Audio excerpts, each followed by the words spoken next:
I wrote a little song to remind you Choice Hotels get you more of the experiences you value.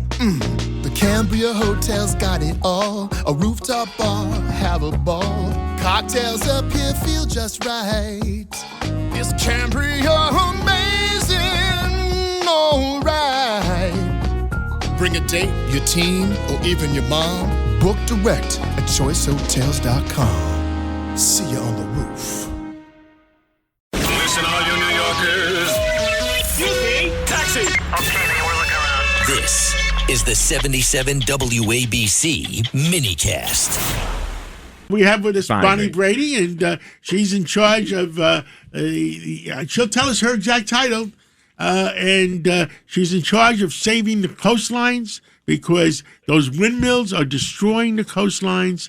They are destroying the fisheries, etc., etc. They are creating a national security problem, and they're probably double or triple the price of electricity. We must stop the destruction. But whoever signed the contracts for the windmills, I'm sure got a big contribution to their political campaign. Who was that, John? Well, I don't know. Breaking news. Bonnie Brady, give us a report and tell us your exact title right now. Hi, John. Hello, gang. I'm Bonnie Brady. I am the policy director for the New England Fishermen's Stewardship Association, but we call ourselves NEFSA. And thank you so much for having me. Twice as nice to be here. Thanks so much.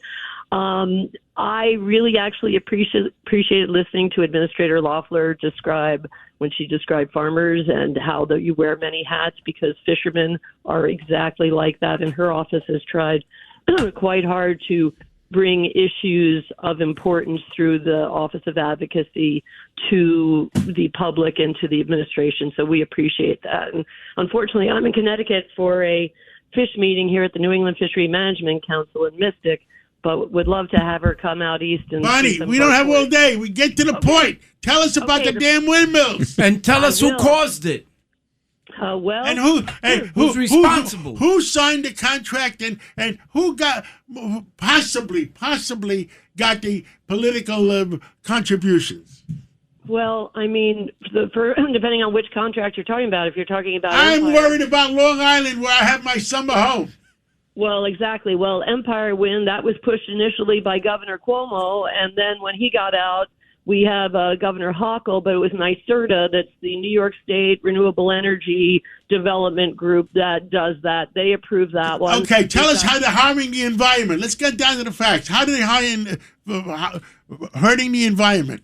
First fact. Driving the ocean floor with a 6,500 kilojoule hammer is a really bad day if you're a whale, and then they're basically blending the ocean floor, liquefying it in order to drop these cables with 345,000 volts in them. Again, not a good thing if you live under the water. Number two, how are they hurting the fisheries, the fishing? Well, fisheries have been decimated. We can't fish in the areas because not only does the majority of the gear that we use to catch those fish, we can catch a cable instead, but on top of that, radar, marine radar, all the radars don't work. We go in there, we have a problem with the boat, good luck to us.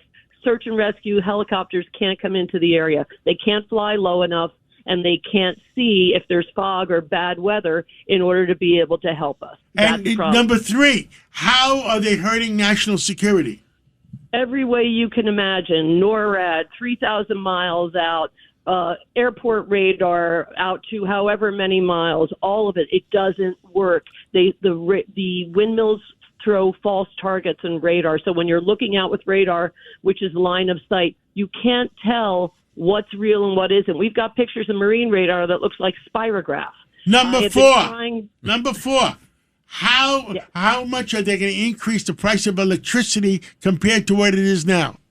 Probably 3 to 5 times, but I got to go back to national security. Go ahead. The FAA has not done a determination of no hazard on every single turbine. Right now, they have 441 turbines across 5 projects they've consulted, and they've only done determination of no hazard on 4 of them that I can find, and I just found another document for 24 for Revolution. That is going to get someone killed.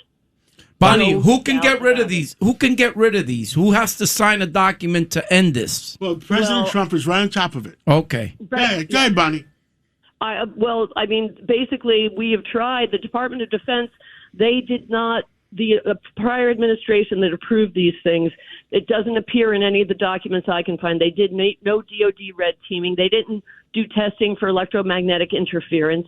They did none of it. They didn't test for drones because we didn't even know about drones except for what was zipping around New Jersey 2 years ago. So, Bonnie, we can blame the Democrats for this. Am I correct? We can definitely put the blame on the Biden administration that just basically opened the barn doors. Cuomo started the whole thing, no? Andrew Cuomo started the whole thing? In New York, it was Andrew Cuomo that started the big That's what John's concerned about. Now, in addition, which country in Europe countries are not supposed to get involved in these kind of projects? Which country in Europe you think is involved?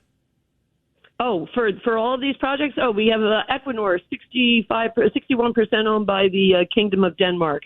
We have Ørsted, which is 51% owned by Kingdom of Norway for Equinor, and Ørsted, Kingdom of Denmark. We've got, Total Energies, which thank God President Trump just bought back those leases and are putting them into geothermal, into natural gas instead.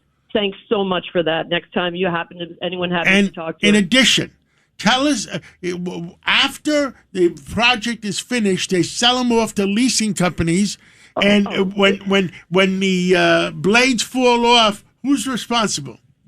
Oh, when the blades fall off, the taxpayer is going to be responsible. They're all limited liability corporations, and they do the farm down. They build it. So and does then that mean the countries like Norway outsmarted the politicians that signed those contracts?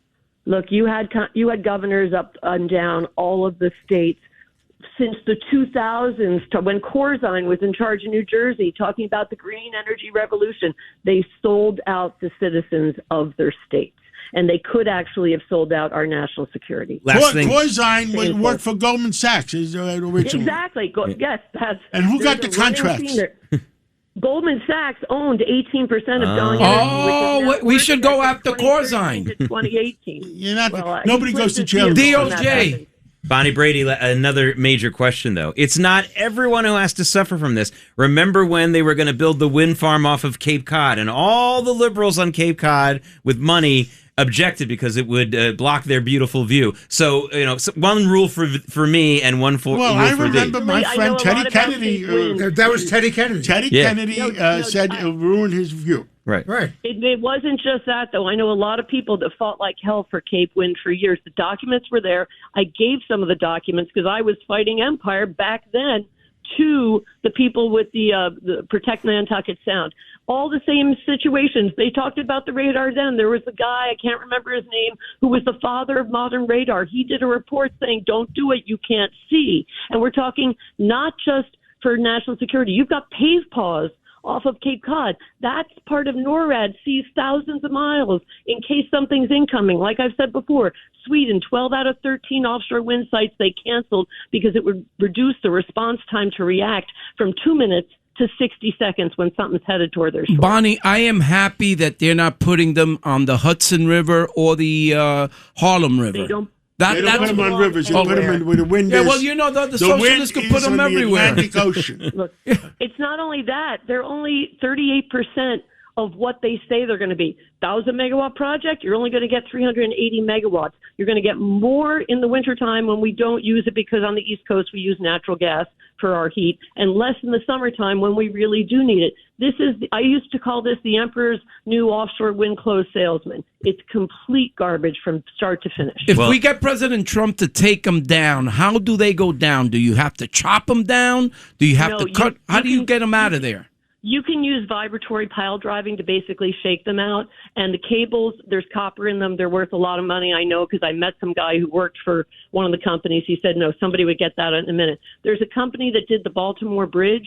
I think they're called Resolve Marine. They can take out anything. They can take them out. My person to do it. Bonnie Brady, maybe Don Quixote had the right idea going after these windmills. A friend of mine calls me Bon Quixote. Bon Quixote. Oh, I like that very much. Bon Quixote. Bon Quixote. Well, Bonnie Brady, thank you for everything you do and telling people the truth. But John, you got to tell it step by step by step. step Thank by you step so by much. step, so people could know it. But you do God's work. And there's Thank a bunch you of very golden. much for having There's a me. bunch of golden eagles who are thanking you for John being was in. able to we get got- all the right answers.